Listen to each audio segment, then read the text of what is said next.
All right, you're a superstar on the radio. You're a superstar on social media. But if people don't know, you're also the sweetest mom and an amazing wife, Theresa Rockface Clanton. I am overloaded every single day. Yes. Every single day. But that's why we do this, so we can learn about you motivated women, how you keep it all together and still smile and still produce and still have happy kids and stay married. Yeah, the kid part is the hardest thing ever because you have to put them first.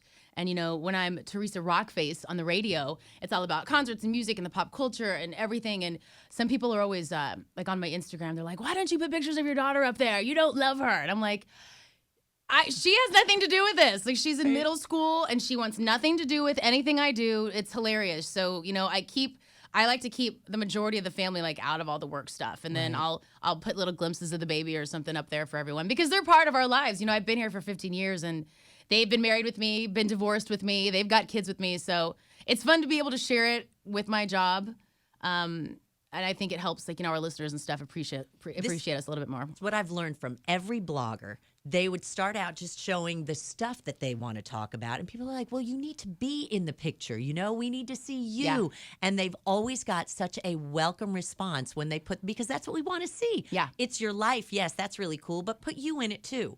Yeah, I learned that. I thought, well, I've got to give them what I think they want and give them this. And it became so difficult to feel like I was succeeding with anything on social media.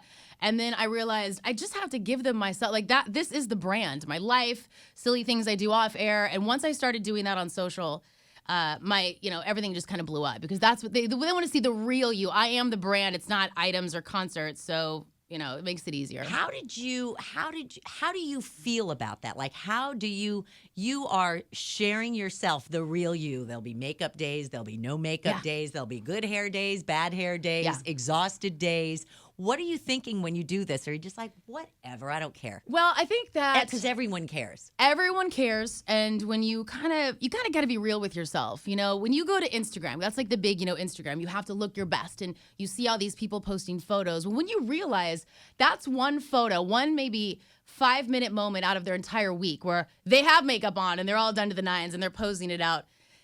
That's not every single day, and I think that social media puts that little fake wall where everything appears to be. That's what social media is. Everything's perfect. Everything's perfect. And so there's days where I actually washed my hair today and I put makeup on. So I'll take a selfie. And then I'm so glad. There's days when I have my 900th top knot in my hair, no makeup, and I'll throw a selfie up there just to be like, this is exactly, this is it. This is it. And there's a lot of, you're going to get your trolls all the time, and you're going to get your, every troll that wants to say something bad about you. For every one troll, there's 700 people that love you. So you just have to ignore the bad and just, ignore the trolls and just do you, do you. How did it start for you? I mean, this is a relatively new phenomenon. The ladies that I've interviewed who have these blogs now where they were this, they were that, you were in radio, you had a platform, and you thought, I mean, you were cutting edge when it comes to radio blogs. In iHeartMedia and all radio. Yeah. Because if people don't, how many followers do you have now, Theresa? About maybe 170,000 on the Facebook, and I'm almost 60,000 on Instagram, and that's massive. For us, every platform counts. So it's Twitter, it's Instagram, it's Facebook, it's are you doing your Snapchat? What about your blog? There's so much that you get. It gets a little overwhelming sometimes where I just want to quit and be like, I'm done. I don't want to do it anymore. But then I get fired up every time I get down on myself about it. It fires me up to try something new or do something different because it took radio to a whole different place. We were used to just being on a blog, on a website. Now you have social media, which is a whole other job almost. So I enjoy it. I like that I can take what I do on the radio and give it a little bit. But really my Instagram and all my social is a lot of just, me and who I am. And a lot of people have been asking me for years to do a lifestyle vlog because of my Instagram. So I'm going to try that. I'm going to start my own little lifestyle thing for YouTube and take all the stuff that's not radio related, face stuff and what I do at home. And I'm going to they've been wanting it. So I'm like, if I don't do it now and try it, I'll never try it. Do it. Yeah, so. I love your head on bodies. Those are some of my favorite things. They just make you laugh. They're the best. Somebody said, I still call them gifts. And somebody said, every time I see a gift now, no matter what it is, I always think of you because you do them every day and they're funny. And they're I love doing those because I don't take myself too seriously and I don't need to put the best photo up on Instagram or on social media. It's all about having a good time and having people laugh. And I want people to think of me and my social as, oh my gosh, it's awesome. It's hilarious. She posted the craziest thing the other day, or her baby's so cute. Like, I'm all over the place. And the look on your baby, that Carson face. Oh, I'm like, does he ever smile? I know he does. He but does. The expressions that you capture, he is the most pensive child I've ever seen. He has it's not a resting bitch face, it's a resting baby face. Yes. And I joke, I say he gets it from his mom, but he'll analyze you and you see him looking at your hair and your outfit and he'll just scowl, but in the cutest little way. He's like a little man. He's a little man. Yeah. We call him a little old man. He's like a little old crotchety man. And yeah, he smiles and he laughs, but he's super serious when he wants to be serious. When you think about your lifestyle, okay, because I always love asking our bloggers their daily habits. Oh, yeah. So you, a busy mom, with kids and a husband and this crazy job, what are your daily habits like? And this might help you in doing your vlog. The earlier I get up, the better. If life starts at like even 7 a.m., I'll set my alarm for 5:45. If I have a lot to do, because then I can have a little bit of me time and I'll always like to do, you got to fit in you time whenever I can during the day. So in the morning, it's the baby, and then getting the husband ready, and the dogs, and then my other daughter, and work, and I got to prep. And then there's those moments after work where I have maybe like 45 minutes where, I'm going to put on makeup, or I'm going to, reorganize my closet and take pictures of it for Instagram. Or I like doing that kind of stuff. So a lot of people just know me as Theresa Rockface on the radio, but I have this whole other phenomenal, like, Pinteresty life that nobody knows about. So I try to put a little bit of that in there too. And, it's all about giving myself just a little, even if it's 45 minutes every day, I need to have it. If it's a facial, I need to have it to, keep myself That's what I was going to say. Alive. Facials. I've seen you do beauty. You've got some incredible makeup artists that you've come to know. Yeah. Hair. Yeah. Fashion. And every time I post, it's so funny because I'll post something about a t-shirt and I get 50 women, where's that lipstick from? Where'd you get that? And that's not my purpose of posting that stuff, but that's what people like to see, So I kind of give them the info and where'd you get that shirt? Who did your hair? Where'd you get those shoes? That's what social is all about, and Instagram especially. So, and you're sharing. You're sharing. So I like doing. So now I'm like, you know what? I just need to I want to give them more of what they want, and a million questions they ask me. What facial stuff do you use? What blah blah blah do you use? And Adam always laughs because that's all I do is in my direct message. This is the face stuff I use, and I have all these little face secrets. So hopefully when I do this little lifestyle vlog, it'll help everybody. It'll give everybody a new side of the radio Theresa and then the at-home Theresa. And I'm excited to, give them more. So will it be Theresa Rockface, or are you going to have a whole new name? No, I don't know. It's probably just going to be like Theresa at home. I don't know. I'm going to figure it out. You'll see it when it happens. Theresa at home. You'll see it. And I'm like, if 4 girls may watch it, but if they think it's cool, that's good. And if not, but that's the way they all started. That's exactly how I know. That's the way 4 people watched it, and then it grew and grew and grew, and it's something that you love to do. Yeah. I mean, this is a side of you, like when you say lifestyle at home, are you talking like interior design or? I'm big on, besides facial and beauty stuff, a lot of people don't realize I'm very organic. I do gluten-free. I'm into all things holistic. I'm a very hippie at heart, so a lot of at-home stuff, at-home handmade facials, crafty things that I do. So it's kind of good. It's kind of all over the place. And I guess the thing is, a lot of women I know want to put themselves out there.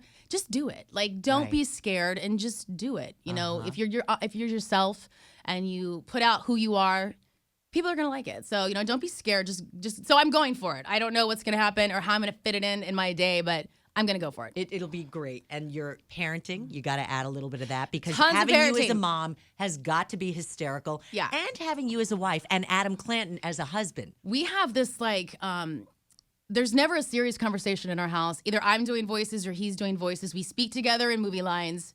I always say this is our zoo. Like, if people had a video camera, they would just not believe it. And parenting, it's funny to watch Adam parent, being a first-time parent, and then with his stepdaughter, my daughter, and the parenting thing is what's sad. I find it very easy. I think parenting is challenging. And one of the best pieces of advice I got from parenting was Gene Simmons.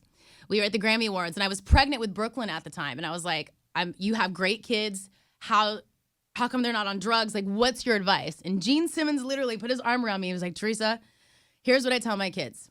be a good person, get good grades, don't do drugs. I'll buy you whatever you want.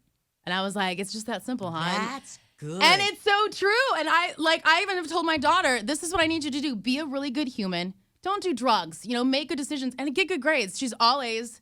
She's the sweetest person on the planet. And I'm like, I'll buy you whatever you want. It's like the best advice from Gene Simmons out of all people. I love that. I know. So I loved watching his show, and his kids are adorable. They're amazing. And they love mom and dad. So when everybody asks, I have a lot of people, what do you do what's your parenting advice or what thing? Gene Simmons. Gene Simmons gave me the best advice ever. Now, your daughter's a singer, isn't she? She likes to, she got the little music. Very musical. She's got a little music bird in her.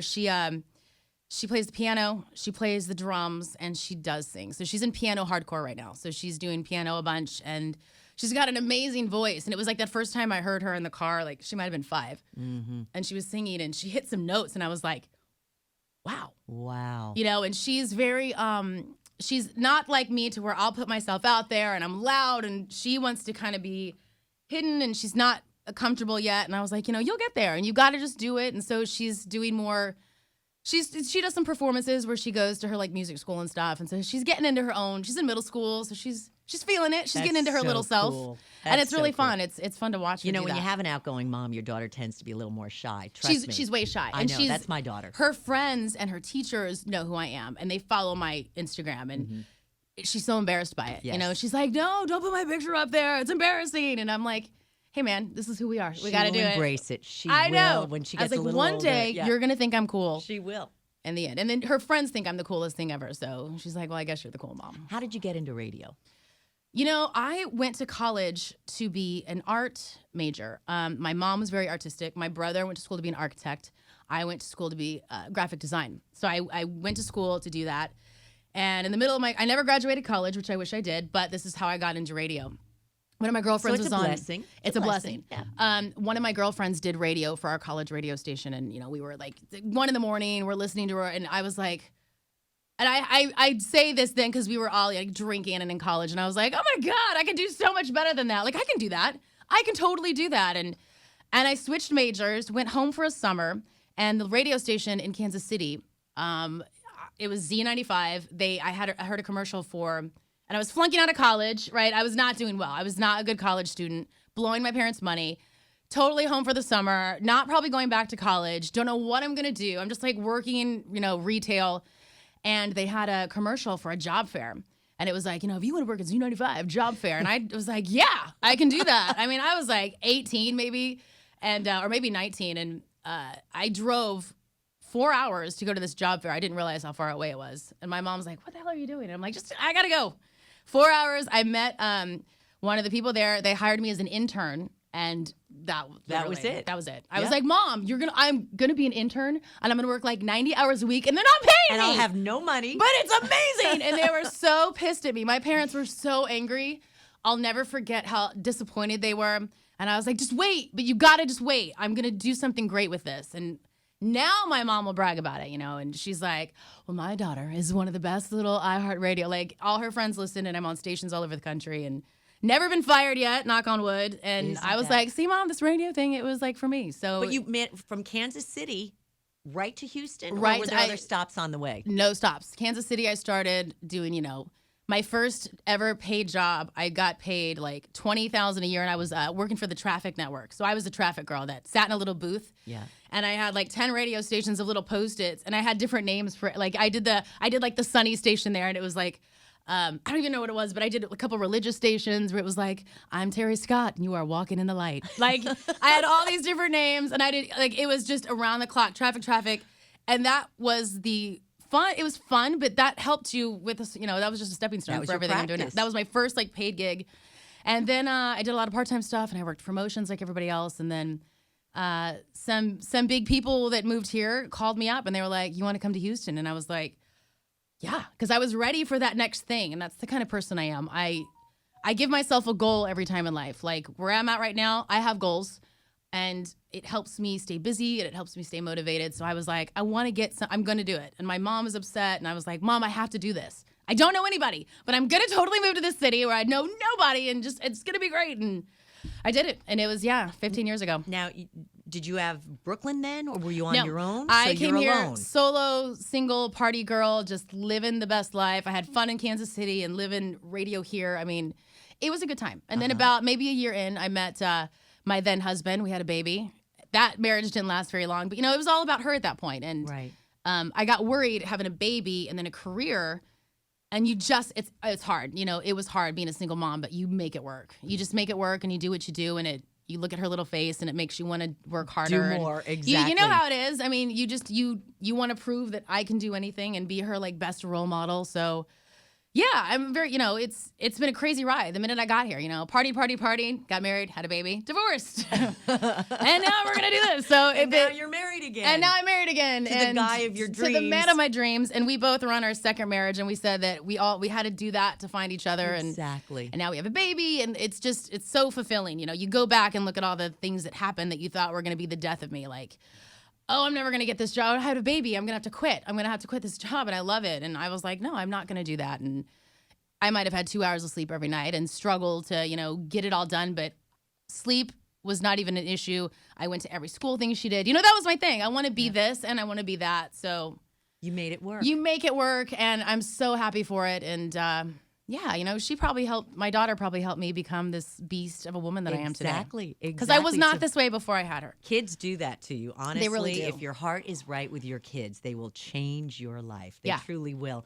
How has Houston changed you, though? I mean, a lot of people come here, they're like, ooh. But yet, all the women that I've been speaking to on this podcast come to Houston, and they love it. It was so scary and so big.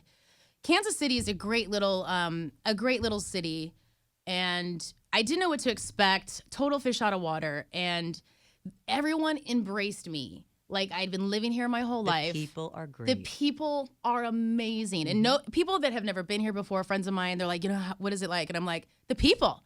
Yes. The people are amazing. And the minute I started, they're just so kind, and they welcomed me. And I say this on the air, they're my family. I have no family here. Until I got married to, Adam now, but they've always been my family. So I tell them that, and I treat them that way. So, and they know that, and I know their names and their kids' names. And so I think the majority of my success truly is because of the people here, because they're just so great. That's amazing. And I love it. And if I had to move, I will not be moving anytime soon, but I would definitely miss it. And when you go to other cities, you travel to other cities, you see the difference. It's just not the same. Yeah. It's not the same. So people say that Houston isn't a pretty city. We even did a survey about it this morning. We make our own pretty in Houston. We have to make it, and that's what makes us the people that we are. It's a really I great absolutely blame all of my success and my happiness here, and not wanting to quit and go back home to Kansas City if I was nervous or things weren't going my way. And they have been my family, ever since I got here. So that's been a huge help.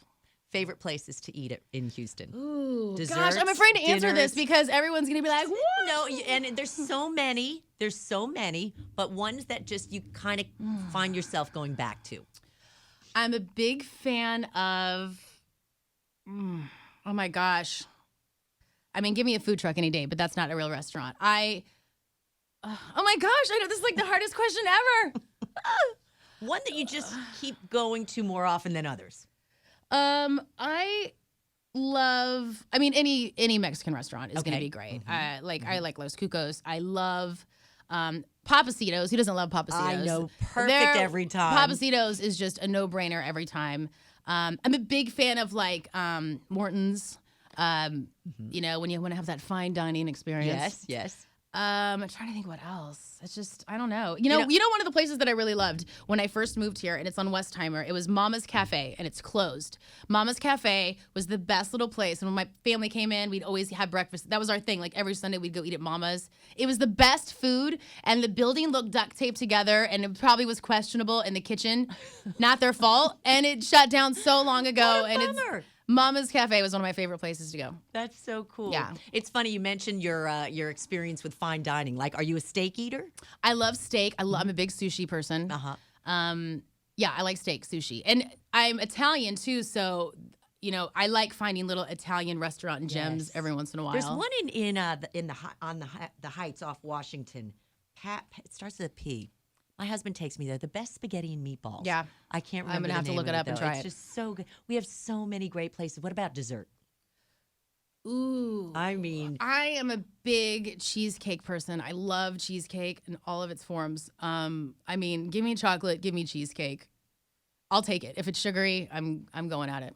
we did the podcast with Lipstick and Brunch, Nicole. Yeah. And she has a list of the most incredible dessert places in Houston that I've never even heard of. Ooh. And one of them is called the Fluffy Cake or something in Midtown. You'll have to check the list out. We've got it up on the blog. I love going to those little places. There's one that it looks just like you're in France.